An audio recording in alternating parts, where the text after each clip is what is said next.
Eto na para sa mga nagre-request ng paulit-ulit. Nandito na ang ating mga hoodies.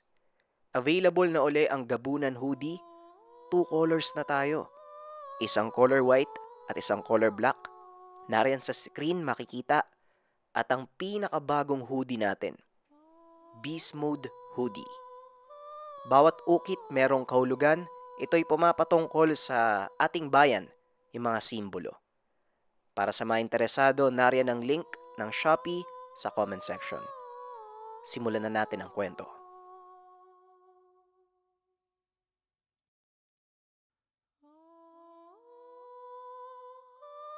Ang kwentong ito ay hango sa totoong buhay. Mula ito sa isa nating kabayan na itago na lang natin sa pangalang Rosalinda.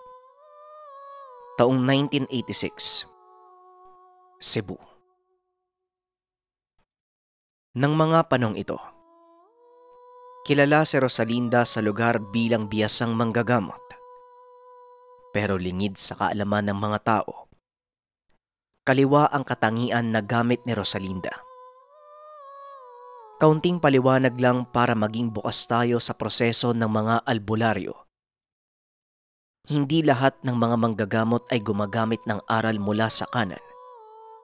Meron ding mga albularyo na galing sa kaliwa ang kaalaman. Ganitong uri ng manggagamot si Rosalinda. Bukod sa pagpapagaling ng mga may sakit, palihim din itong nangkukulam. Hindi naman pinapatay. Kadalasang dinadaan lang sa pagdudumi at ilang mga simpleng sakit. Lalo na kapag may taong hindi niya nagugustuhan ang asta. Yung tipong napakabastos kapag nakakasalubong sa daanan. Isang pitik lang ng daliri at kaunting usal. Maya-maya lang ay tatakbo na ang tao papunta sa banyo. Tumanda ng dalaga si Rosalinda sa edad na 29. Wala pa ring asawa o kasintahan. Matagal nang naulila sapagkat sa makabilang buhay na ang mga magulang. Habang ang mga kapatid naman, may kani-kanilang pamilya, kaya siya na lang ang nakatira sa tahanang minanapa sa mga ninuno. Isang palapag lang ang tahanan ni Rosalinda. May 2 kwarto. Malawak ang sala kung saan nakabungad ang beranda. Maraming kapitbahay at bakod lamang ang namamagitan. Nakuha ni Rosalinda ang karunungan mula sa ina. Dati itong manggagamot ngunit kanan ang gamit. Kaya kaliwa ang ginamit ni Rosalinda dahil ito sa pangyayari sa pamilya na labis niyang dinamdam. Pinatay ang ama ng isang kapitbahay nila noon dahil lamang sa simpleng alitan. Bukod pa dyan, nakaranas si Rosalinda ng pangungutya lalo na nang mabaon sila sa utang. At higit sa lahat, nagahasa si Rosalinda noong 18 taong gulang pa lamang siya. Naipakulong naman ang salarin, ngunit hindi ito sapat na parusa para kay Rosalinda. Gumawa ito ng paraan upang mapatay ang umalipusta sa kanya. Ganon na rin ang mga nagpahirap sa kanilang buhay. Kinulam niya ang mga ito at namatay. Bagaman na lamang kulam ang dahilan, ngunit hindi nito matukoy kung sino ang gumawa. Ang sabulag ni Rosalinda, tila kabal ng demonyo na hindi kailanman mararamdaman ng ibang may kaalaman. Labis ang pagkaumaling ni Rosalinda sa mga karunungan. Kaya niyang paganahin mapakanan man o kaliwa. Ngunit ang pinagkukunan talaga ng lakas ni Rosalinda ay karimlan. Kaya nang maglaon, naging ganap na hukluban si Rosalinda. Bagaman hindi makikita sa katauhan, naroon naman sa lalim ng karunungang taglay nito. Bukod pa dyan, likas na matalino si Rosalinda. Gumagawa siya ng iba't ibang gamit na sobrang delikado. Kagaya na lang ng lason, gayuma, at iba pang pamamaraan sa kulam na siya lang ang nakakatuklas. Sa bawat paglikha ay hindi nakukontento si Rosalinda sa mga bisa. Hinahanapan niya ng paraan upang mas mapalakas, lalong-lalo na ang gayuma. Maraming tao na ang sinubok niyang gayumahin, ngunit hindi nagtatagal ang bisa. Nawawala din ito kaagad, ilang araw lang ang lilipas. Ginagamit niya ang gayuma para makahanap ng mapangasawa. Matagal niya nang inasam na magkaroon ng sariling pamilya, ngunit tila pinagkaitan siya ng tadhana. Hindi naman pangit si Rosalinda. Sa katunayan may angkin itong ganda ngunit hindi lang litaw. Hindi bihasa sa pananamit ang dalagita at mukhang mangkukulam ang itsura. Minsan naiisip ng dalaga na baka dahil ito sa pinagdaanan niya sa buhay. Dahil alam ng karamihan sa lugar na dumaan siya sa panggagahasa. Ito lamang ang tanging pumasok sa isip ng dalaga. Yon ang nagiging hadlang, kaya hindi siya nabibiyayaan ng kabiyak. Marahil nagkaroon ng agam-agam ang mga kalalakihan sa kanya at bukod pa dyan, isa siyang hamak na manggagamot. Kaya ang mga simpleng kasangkapan sa gayuma, hinaluan niya ito ng katas mula sa iba't ibang hayop. Hindi pa nakontento si Rosalinda, katas na ng tao ang kanyang ginagamit. May kaibigan noon si Rosalinda na nagtatrabaho sa punerarya. Kinausap ito ng dalaga na tutulong siya sa tuwing may iimbal sa muhin. Kahit walang pasahod, basta matuto lang ng gawain.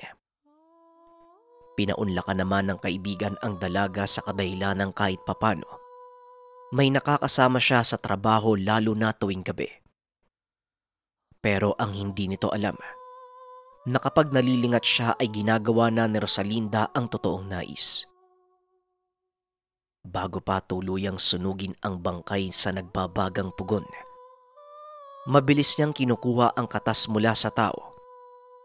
Pinapahira niya ito ng tela at pagkatapos, iniipon ang bawat tela at dinadala sa tahanan kapag marami na.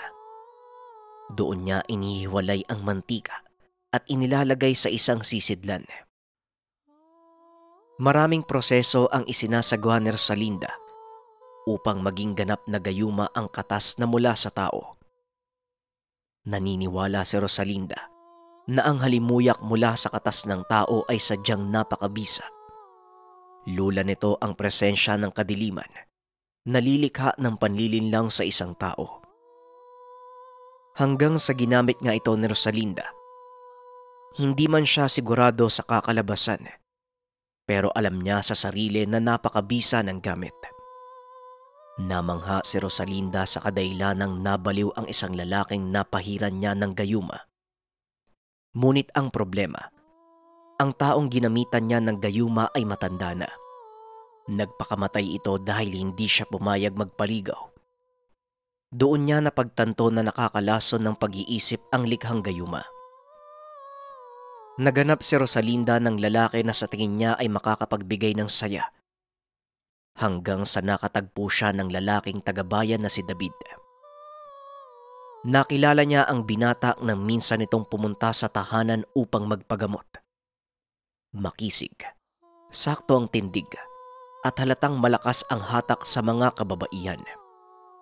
Nagkaroon ito ng bukol sa tagiliran, at ayon sa mga sabi-sabi, kulam ang sakit na dumapo kay David.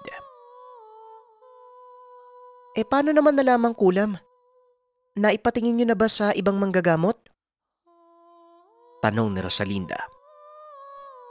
Nang marinig ito ni David, kaagad naman itong sinabi na hindi siya nagpasuri sa ibang manggagamot. Nagtanong naman si Rosalinda kung bakit nakontento siya sa hinala. Hindi kumibo si David at sinabing gamutin na lang siya ni Rosalinda. Inangat ni David ang gamit. Nakita ni Rosalinda ang bukol sa tagiliran nito. Namumula at may tila bilog sa gitna na may lamang lana. Davido yung pangalan ko, manang. Ayos lang po bang hubarin ko yung damit ko? Medyo mainit po kasi. Kaagad namang tumango si Rosalinda. Sinabing mainit talaga sa tahanan dahil wala itong kisame. Nang tuluyang mahubad ang damit ni David, nagtayuan ang mga balahibo sa buong katawan ni Rosalinda sa kadahilanang bakat na bakat ang kalamnan ni David. Angat ang linis at ang kaputian nito. Hindi maiwasan ng dalaga na mapayuko at habang hinahaplos ang bukol, sumasaglit ng tingin si Rosalinda sa hubad na katawan ni David. Kulam nga. Totoo nga ang hinala mo. Siguro may galit sa'yo. Hindi kaya babae ang dahilan? Nga pala hindi ako manang ha. Dalaga pa ako. At sa tingin ko, mag-ising edad lang tayo. Wika ni Rosalinda na ikinagalit ng lalaki. Ano bang pinunta ko dito? Di ba magpapagamot ako, hindi para makipagchismisan? Gawin mo na lang yung trabaho mo. Babayaran naman kita eh. Tugon ni David. Ang suplado mo naman. Alam mo bang, kayang-kaya ko yung gamutin ng walang kahirap-hirap. Pero tandaan mo, hindi yan kayang gawin ng ibang manggagamot. Kaya kung ako sa'yo, ibaba mo yung garbo mo para gamutin kita. Wika ni Rosalinda. Kumalma si David at tila nabahag sa sinabi ng dalaga. Pumunta si Rosalinda sa kwarto at paglabas ay may bitbit na botelya. Maya-maya pa, pinahira ni Rosalinda ang bukol gamit ang laman ng botelya. Napangiti naman si David at sinabing masarap sa pakiramdam ang pamahid. Mabango ito at sobrang lamig sa balat. Bukod pa dyan ay tila nanunuot sa kalamnan. Talagang maganda sa pakiramdam ang gamot ko. Pero mas maganda ang mangyayari sa'yo pagkatapos ng gamutan. Bukod sa gagaling ka, magiging maayos din yung pakikitungo mo sa akin. Wika ni Rosalinda, sabay usal ng mga kataga at ihip sa bukol. Kumunot ang mukha ni David at halatang nagtataka sa sinabi ng dalaga. Ang totoo, gayuma ang pinahid ni Rosalinda sa bukol at usal lang ang kailangan para gumaling si David. Ilang segundo lang ang nakalipas. Sinabi ni Rosalinda na tapos na ang gamutan. Ang weirdo naman ito. O ito ang bayad ko. Wika ni David sabay abot ng salapi. Ngunit iniharang ni Rosalinda ang kamay ng binata at sinabi, sa iba lang siya tumatanggap ng salapi. Pero kay David, ayos na sa kanya ang simpleng pasalamat. Pwede ka nang umalis. Mag-iingat ka, may mga tambay dyan sa daan. Baka ikaw ang mapagdiskitahan. Huwag ka masyadong maangas ha. Hindi naman na tumugon pa ang lalaki. Tumalikod na at hindi man lang nagpasalamat. Nang mga sandaling iyon, gabi na kung kaya marahang iniligpit ng dilag ang kanyang kagamitan.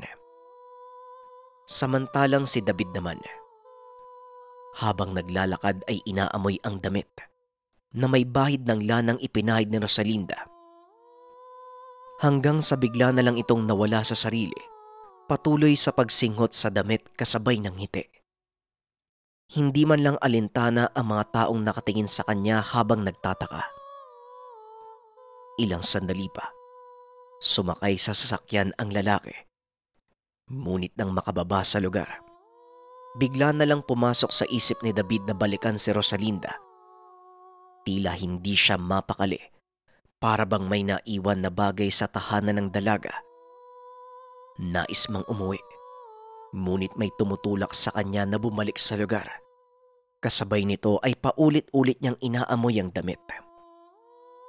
Napansin din ng lalaki na wala na ang bukol sa tagiliran, kaya lalong namangha si David kay Rosalinda. Nang mga sandaling iyon, matapos maghapunan ni Rosalinda, kagad itong pumunta sa kwarto upang ihanda ang mahihigaan. Nasabik ang dalaga sapagkat alam niya sa sarili na babalik talaga si David. Nangangati na ang katawan na tila nais nang yakapin ng maigpit ang binata, hanggang sa may kumatok sa pintuan ng bahay kasunod ng boses ni David. Dali-dali namang binuksan ni Rosalinda ang pintuan. Nakita niyang nakatitig ng malagkit sa kanya si David. Nakalimutan ko palang magpasalamat. Gumaling na yung bukol ko. Ang bisa ng gamutan mo, Rosalinda. Hindi ako nagkamali ng pinuntahang manggagamot. Pasensya ka na sa naging asal ko kanina. Mainit lang talaga yung ulo ko eh. Kasi ang daming problema. Nadamay ka pa tuloy. Napangiti si Rosalinda nang marinig niya ito. Wala yun, ayos lang. Hindi naman pare-pareho yung mga tao eh. Kaya minsan hindi ko na pinapatulan. Ano pa bang sadya mo dito? Habang nagsasalita si Rosalinda, nakikita niya ang kilos ng lalaki. Hindi ito mapakali na tila gustong dumikit sa kanya. Pinairal naman ni Rosalinda ang reputasyon bilang babae. Kunwari pa siyang naiilang. Akmang isasara sana ang pintuan. Teka, galit ka ba sa akin? Ang ganda mo. Kaso nga lang, mukhang napapabayaan mo yung sarili mo eh. Kaya yan hindi lumilitaw yung ganda mo. Pero, nakakaabala ba ako? Kagad namang umarte si Rosalinda na tila napaka-inosente. Ang sabi ng dalaga, hindi naman abala sa kanya si David, sapagkat hindi pa naman siya matutulog. Ano pa bang ginagawa mo dyan sa labas? Hindi ka ba uuwi? O baka gusto mong dito ka pa matulog? Biro lang mamaya pumayag ka eh. Wika ni Rosalinda. Ang totoo parang gusto kita eh. Kasi nakakabighani yung ngiti mo. Kanina habang papawi ako, ikaw lang yung laman ng isip ko eh. Tugon ni David. Talagang magkakagusto ka. Alam ko ngang babalik ka eh. Ano yun? Ano yung sinabi mo? Babalik ako, alam mo? Nabalisa ang itsura ni Rosalinda. Kagad siyang nagkunwari. Hindi niya inaasahang masasabi ito sa harapan ni David. Anong sinabi ko? Wala sige na, matutulog na ako. Matapos magsalita ni Rosalinda, kahit nangangati ang katawan, kinakailangan niyang pigilan ang init na nararamdaman upang magkaroon ng respeto ang lalaki kahit papano. Ngunit hindi umalis si David sa tahanan. Salip ay nagkwento ito sa dalaga. Umabot pa sa punto na nabanggit niya kung bakit siya kinulam. Maaaring dahil ito sa nabuntis na babae na hindi pinanagutan. Dagdag pa ng lalaki, kung siya man ang bibigyan ng pagkakataong magkaroon ng tunay na pag-ibig, nais niyang si Rosalinda ang kabiyak. Totoo yung mga sinasabi ko, Rosalinda. Babait ka. Bukod sa maganda at isa pa, hindi ako tumitingin sa panlabas kung hindi sa ugali lang ng babae. Alam ni Rosalinda. Binobola lang siya ng lalaki sa sobrang pagnanais na makuha ang atensyon. Ngunit alam din niya, dahil lang ito sa lakas ng bisa ng gayuma. Nararamdaman niyang nababaliw na sa kanya si David. Hindi naglaon ay sinakyan na ito ng dalagita. Sinabi niyang gusto niya din si David. Ngunit napakaaga pa para magkaroon siya ng pag-ibig sa lalaki. Bigla na lang hinalikan ni David si Rosalinda sa labi. Nanlaki ang mga mata ng dalaga at hindi na nakaiwas pa. Dahil sa sobrang init ng katawan ng mga sandaling iyon. Hinayaan na lang ni Rosalinda. Ginantihan niya ito ng halik. May nangyari sa kanilang dalawa na hindi may pagkakailang plano na ni Rosalinda. Ngunit sa kabila ng lahat, inobserba niya ang lalaki dahil baka hindi pang matagalan ang gayuma. Ilang araw lang ang lumipas. Pabalik-balik si David sa bahay ng dalaga at sa bawat sandaling iyon, may nangyayari sa dalawa. Tila wala ng katapusan ang pag-iibigan nila. Kahit alam ng dalaga na niloloko niya ang sarili, pinapadama pa rin ng dalaga ang pagmamahal sa lalaki. Ganon din naman si David. Tila mag-asawa na ang dalawa. Pero habang tumatagal, nakukonsensya si Rosalinda at naiisip na hindi patas ang ginawa niya. Isang araw, bigla na lang may dumating na bisita sa tahanan ni Rosalinda. Isang babae at 2 batang paslit. Akala niya noon ay magpapagamot lamang. Ngunit gano'n na lang ang pag-iiskandalo nito. Sumisigaw na mang-aagaw ng asawa si Rosalinda. Hindi ka ba naawa sa 2 anak namin? May binubuhay na pamilya si David. Kasal kami kaya maiyak ka naman sa sarili mo. Narinig kong manggagamot ka eh. Ginayuma mo yung asawa ko ano? Bruha? Demonyo ka? Nag-iyakan ang mga anak nito habang inaawat ang ina. Hindi nakakibo si Rosalinda. Para siyang pinagsukluban ng langit at lupa. Kung kailan siya binigyan ng pagkakataon na magkaroon ng pag-ibig, napunta naman ito sa maling tao. Ang buong akala ni Rosalinda, kaya kinulam si David ay dahil babaero ito. Ang hindi niya alam, may asawa at anak pala ang lalaki. Maraming taong nanood sa pangyayaring iyon. Narinig pa niya ang mga kapitbahay. Sinabi ko naman sa inyo eh. Umiwas kayo sa lalaking yan. Pamilyado na. Pero hindi ka kasi nakinig. Sa bagay, sino ba namang makakatanggi kapag gwapo yung lalaki? Wika ng kapitbahay. Umiyak si Rosalinda. Hindi napigilang isara ang pintuan ng tahanan. Ngunit hindi tumitigil sa pagsigaw ang babae sa labas. Hanggang sa nabanas na si Rosalinda, napilitang magpalipad ng kulam. Isa sa pinakamalupit niyang palipad hangin. Ngunit ang buong pagtataka ng dalaga, hindi tinamaan ng sumpa ang asawa ni David. Maya-maya pa dahil sa may mga dumating na tanod. Natahimik na ang lugar. Ngunit nasa loob lang ng tahanan si Rosalinda. Walang ibang ginawa kung hindi ang umiyak. Galit na siya sa sarili na naging mapusok at hindi iniisip ang kakalabasan ng mga ginawa. Nahulog siya sa pangyayaring mas masaklap pa sa sinapit niya nung nakaraan. Kinagabihan, bumalik na ang asawa ni David. Ang buong akala noon ni Rosalinda ay mag-iiskandalo muli. Kaya hindi niya ito pinagbuksan ng pintuan. Subalit nang may binitawang salita ang babae na kinagulat ni Rosalinda. Patay na yung kumabit sa'yo. Namatay na. Naroon sa likod ng bahay namin. Nagbigti eh. Demonyo ka. Mamatay ka na. Sinira mo yung pamilya namin. Nanigas ang katawan ni Rosalinda.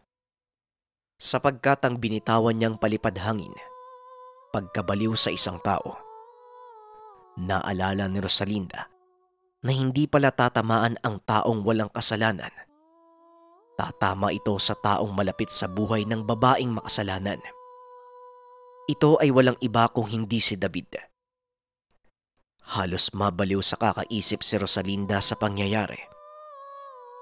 Hindi na lumabas ng tahanan si Rosalinda dahil sa kahihiyang dulot ng mga kaganapan. Hindi naglaon. Lumikas ng lugar si Rosalinda upang umiwas sa pangungutya ng mga tao. Lumipas ang mga araw, buwan at taon. Manggagamot pa rin si Rosalinda ngunit lumipat na sa kanan. Malaking aral ang pangyayaring ito sa kanyang buhay. Kaya kailanman, hindi niya na binalikan ng gawaing pangkukulam at panggagayuma. Bukod sa nakasira siya ng pamilya, nasira nito ang sariling buhay. Nang dahil sa maling pag-ibig, nasira niya ang samahan ng isang pamilya. Huwag ipilit kapag mali ang pagmamahal. Yan yung napansin ko sa kwento na to. Una kasi, alam naman natin na hindi na totoo eh. So wala kang ibang niloloko kung hindi sarili mo. At Kapag masyado mong pinagpipilitan yung sarili, hindi mo talaga mahal yung isang tao eh. Kumbaga, para lang sa sarili mong kapakanan yung iniisip mo. At saka yung karma, kung ano yung ginawa mo sa iba, triple ang babalik sa'yo. Either positive or negative, karma yan. May dalawang kinds ng karma, good karma and bad karma. Talagang may cycle ang mundo. Kung anong ginagawa mo, babalik sa'yo. Muli maraming salamat sa pakikinig ng ating kwento. Paalam.